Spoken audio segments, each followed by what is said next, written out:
Good morning friends. আজি আহিছোঁ ৰাতিপুৱা এটা ব্লগ লৈ পিনে আৰু ৰাতিপুৱাৰ ৰুটিনটো ইমানেই ব্যস্ততাৰ ভিতৰত থাকে যে মই একো দেখাব নোৱাৰোঁ। তো আজি ভাবিলোঁ এনেই অকণমান ট্ৰাই কৰোঁ আৰু যদি পাৰিম তো দেখাম। চ' এতিয়া মই ৰাতিপুৱাৰ টিফিন বনাবলৈ আহিছোঁ আৰু এতিয়া বেটাৰ কাৰণেও টিফিন বনাব লাগিব ৰাতিপুৱাৰ, যিটো নিব আৰু যিটো খাই যাব আৰু মিষ্টাৰো যাব। চ' সকলো মিলি আজিৰ ভিডিঅ'টো আপোনালোকে সম্পূৰ্ণকৈ চাব, লগতে ৰেচিপি এটা দেখাইছোঁ। তো আশা কৰিছোঁ আপোনালোকৰ সকলোৰে ভাল লাগিব। চ' আপোনালোকে সম্পূৰ্ণকৈ ভিডিঅ'টো চাব বুলি আশা থাকিল। চ' বলক ভিডিঅ'টো ষ্টাৰ্ট কৰোঁ। আৰু এয়া চাইছেনে, বেটা এতিয়া টোপনিৰ পৰা উঠিছে। উঠি মই মানে কালি অকণমান দেৰি হৈছিলে, সেইকাৰণে আজি অকণমান জল্দি হ'বলৈ মই তাক ক'লোঁ যে আজি অকণমান জল্দি উঠিবলৈ। তো সি উঠিছে, উঠি মেলি এয়া বিস্কুট দিছোঁ। আৰু সি এতিয়া ৰাতিপুৱা গাখীৰ চাখীৰ একো খাব নিবিচাৰে, সেইকাৰণে মানে পানী দিয়ে খায়। এগিলাচো নাখায়, আধা গ্লাছ তাৰ মৰ্জিমতে লয়, অকণমান পানী লয়। আৰু এনেকৈ এইটো এটা হুক জানেনে, এতিয়া যেনেকৈ এতিয়া মানে বেটা ওচৰতে আছে, মই কাম কৰি আছোঁ, সি মোক কিবা কিবি সুধি আছে, মই এনচাৰ দি আছোঁ, আকৌ কিবা কিবি গান গাই আছে, তেনেকৈ এটা ভাল লাগে।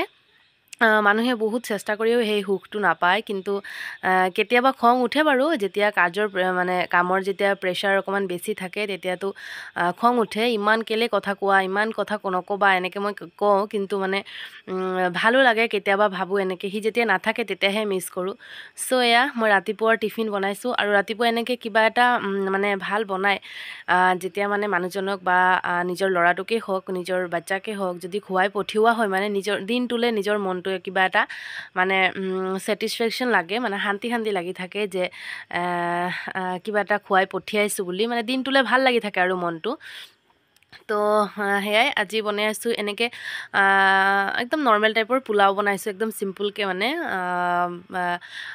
ইফালে মই চব্জি কাটি লৈছোঁ, পিঁয়াজ আৰু গোটা জিৰা এনেকৈ ফোৰণ দিম, লগতে শুকান জলকীয়া দিম এটা। তো বেটাটো জ্বলা নাখায়, সেইকাৰণে কেঁচা জলকীয়া নিদিওঁ।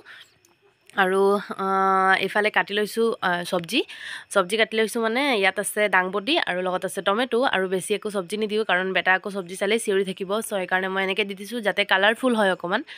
তো এইফালে মই ধুনীয়াকৈ এইখিনি মানে ভাজি লৈছোঁ, ভাজি মেলি তাৰপিছত মই চাউল দিম, চাউল দি অকণমান ভাজি মেলি তাৰপিছত চিটি মাৰি দিম। তেনেকৈ মোৰ ৰাতিপুৱাৰ পোলাও ৰেডি হৈ যায় বাৰু। একদম পোলাওৱে কৈছোঁ বাৰু মই, কাৰণ এইটো মই কি বুলি কওঁ, মই এইটো খিচিৰিও ক'ব নোৱাৰি, কাৰণ তাক মই দালি চালি একোৱে নিদিওঁ। কেতিয়াবা মন গ'লে মচুৰ দালি দিওঁ, কিন্তু মায়ে যিহেতু খাব নিবিচাৰে, থাইৰয়ডৰ কাৰণে মচুৰ দালিটো খোৱা বেয়া বুলি কয়। চ' সেইকাৰণে মায়ে নাখায়, সেইকাৰণে মই মচুৰ দালিটো মানে দিব নিবিচাৰোঁ। কেতিয়াবা মুগ দাইল দিওঁ বাৰু।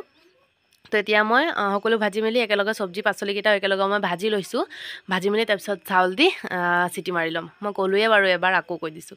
যি কি নহওক, এইখিনি কৰি মেলি তাৰপিছত বেটাৰ কাৰণে টিফিন বনাব লাগিব। আৰু তাৰ টিফিনত মই ৰুটি আৰু আলু ভাজিয়ে দিওঁ, বেছি মানে প্ৰায় মানে ৰুটি আলু ভাজিয়ে দিওঁ। কাৰণ কি 8:30 ছুটি হয়, 8:30 সি ঘৰৰ পৰা যায়, ৰাতিপুৱা ভালকৈ খাব নিবিচাৰে। আজিও মানে এনেকৈ মই ভাত লৈছোঁ, আকৌ সি কমাবলৈহে চিঞৰি আছে যে অকণমান কমাই দিয়া বুলি। তো এতিয়া যিহেতু লাহে লাহে ডাঙৰ হৈছে, তো ভোকটো সি মানে তেনেকৈ বুজি নাপায় যে কেতিয়া ভোক লাগিব, কেতিয়া সি পেট ভৰি খাব লাগিব, এইবোৰ এতিয়াও সি মানে ভালকৈ বুজি নাপায়। চ' সেইকাৰণে মই মোৰ নিজৰ মানে হেৰিতে দি দিওঁ। তো ইয়াত আহিছে সি চাবলৈ যে কি বনাইছা, এনেকৈ কি বনাইছা বুলি। তো সি মানে এনেকৈ ভাতটো কালাৰফুল হৈ গ'লে বহুত বেছি ভাল পায়। চ' সেইকাৰণে মই তাৰ কাৰণে এইটো মাজে মাজে বনাওঁ। আৰু এইটো অকণমান ভিটামিনো হয়, আৰু এনেকৈ চব্জিও অকণমান খুৱাব পাৰি, নহ'লেতো আৰু একো চব্জি খাব নিবিচাৰে। তো যি কি নহওক, মোৰ এইফালে ৰেডি হৈ গ'ল। আৰু এতিয়া বনাম আলু ভাজি আৰু ৰুটি। তো ৰুটি আলু ভাজি বেটাক দি দিলে। মই যি কৈ আছিলোঁ মানে, তো 2:30 বজাত ছুটি হয় তাৰ। তো 12টা মানততো টিফিন দিয়ে।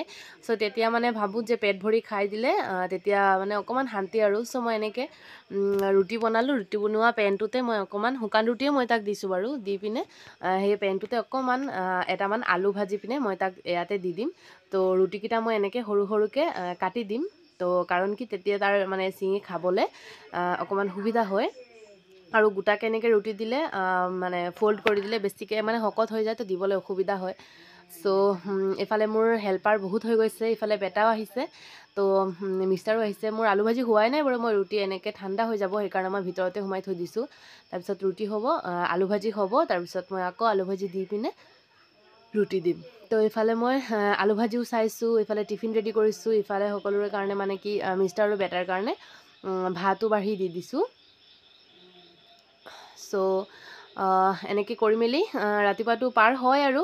চ' আজিতো মই একো ভাজি চাজি বনোৱা নাই ভাতৰ কাৰণে, নহ'লে বেলেগ দিনাতো কিবা এটা পিটিকা বনাব লাগে, লগতে ভাজি বনাব লাগে। আকৌ মায়ে কেতিয়াবা মই যদি ৰঙালাও পিটিকা বনাওঁ, তো মায়ে ৰঙালাও নাখায়, তো মাৰ কাৰণে এক্সট্ৰাকৈ আকৌ আলু বইল কৰিব লাগে, লগতে কিবা এটা ভাজিও বনাব লাগে। আৰু কাৰণ ৰাতিপুৱাৰ টাইমটো অকল পিটিকাৰে খাব নিবিচাৰে, চ' সেইকাৰণে। তো এইফালে মই একদম কম তেল দি পিনে বনাইছোঁ যিহেতু আলু ভাজিটো, তো মই অকণমান পানী দি দিছোঁ, কাৰণ কি সেই গোটেই ড্ৰেছত একদম তেল তেল লগাই আনে। চ' সেইকাৰণে মই একদম কম তেল দি পিনে দিব বিচাৰোঁ, আৰু তেলৰ খাদ্যটো যিমান কমকৈ দিয়া হয় সিমানে ভাল হয় বাচ্ছাবোৰক। চ' মই একদম কম তেল দি ভাজিছোঁ, লগতে ৰুটিকেইটাও মই শুকান ৰুটি দিওঁ, আৰু মই কেতিয়াবাহে লুচি দি দিওঁ, পুৰি, এইবোৰ লুচি পুৰি মই একদম বহুত কমকৈ দিওঁ, কিন্তু কেতিয়াবা মাজে মাজে দিওঁ আৰু টেষ্টটো চেঞ্জ কৰিবলৈ। চ' এইফালে ৰেডি হৈ গ'ল, সকলো মেলি ৰেডি হৈ মেলি তাহাঁতি গুচি গ'ল, মিষ্টাৰ আৰু বেটা গ'ল। তেওঁ যাব ফাৰ্মাচীলৈ, আৰু আমাৰ মাইনা যাব স্কুললৈ। চ' একদম দিনটোৰ কাৰণে ছুটি, আহিব একেবাৰে 2:30 মানত। চ' ইফালে ৰাতিপুৱাৰ সকলো শেষ কৰি মেলি মই ইফালে আহিলোঁ। আজি এটা ৰেচিপিয়ে শ্বেয়াৰ কৰিম, আৰু এয়া চাইছেনে কোমোৰা।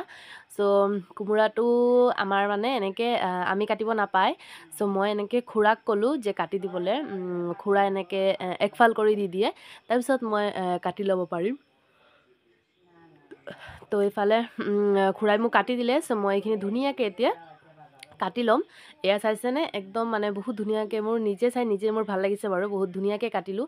আৰু মাজত মাজত এনেকৈ চিন দি দিছোঁ, যাতে মই যি বনাম মানে মছলাৰ সৈতে যাতে ধুনীয়াকৈ ভিতৰত মানে নিমখ হালধি যাতে ভিতৰত ধুনীয়াকৈ সোমায়, আৰু পটককৈ যাতে সিজি যায়। আৰু এনেকৈ কৰি ল'ব লাগে কিবা এটা এনেকৈ বনালে, নহ'লে মানে কি খাই টেষ্ট নালাগে।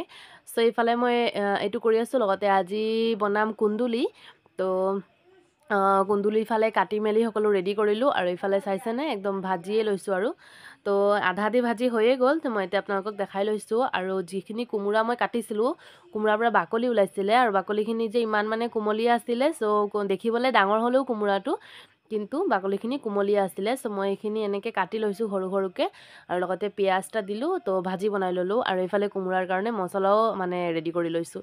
আৰু কাৰেণ্টটো ইমানেই দিগদাৰী দি আছিলে, চ' সেইকাৰণে মই যেতিয়াই কাৰেণ্ট আহিলে তেতিয়াই মই এইবোৰ পটককৈ কৰি থ'লোঁ। আৰু এইফালে হ'ল কোমোৰা, মই ধুনীয়াকৈ ভাজি আছোঁ। আৰু মানে কি মই যে মানে লাহে লাহে কাম কৰিবলৈ বহুত বেছি বেয়া পাওঁ, সেইকাৰণে মই এইফালে এটা এইফালে এটা সিফালে এটা এনেকৈ কৰি থাকোঁ। কৰি মেলি একেবাৰে শেষ হৈ মানে তাৰপিছত লাগিলে 5 মিনিট মই বহি থাকিম, কিন্তু মানে কি দিনটো কাম কৰি থাকিবলৈ মই বহুত বেয়া পাওঁ। চ' এইফালে মোৰ এইবোৰ ৰেডি হ'লেই, কুন্দুলি ভাজি ৰেডি হ'ল, লগতে কোমোৰাৰ বাকলি যিটো ভাজি বনাইছোঁ সেইটোও ভাজি ৰেডি হ'ল। আৰু এইফালে মোৰ মছলাখিনি মই ধুনীয়াকৈ ভাজি ল'লোঁ, ভাজি মেলি কোমোৰাখিনি দি পিনে আজি অকণমান জোল থৈছোঁ, কাৰণ দাইল চাইল একো বনোৱা নাই আজি। মায়ে মানা কৰিলে দাইল চাইল একো বনাবলৈ, কাৰণ কালি আকৌ শনিবাৰ আমাৰ নিৰামিষ, চ' সেইকাৰণে থাকি যায়।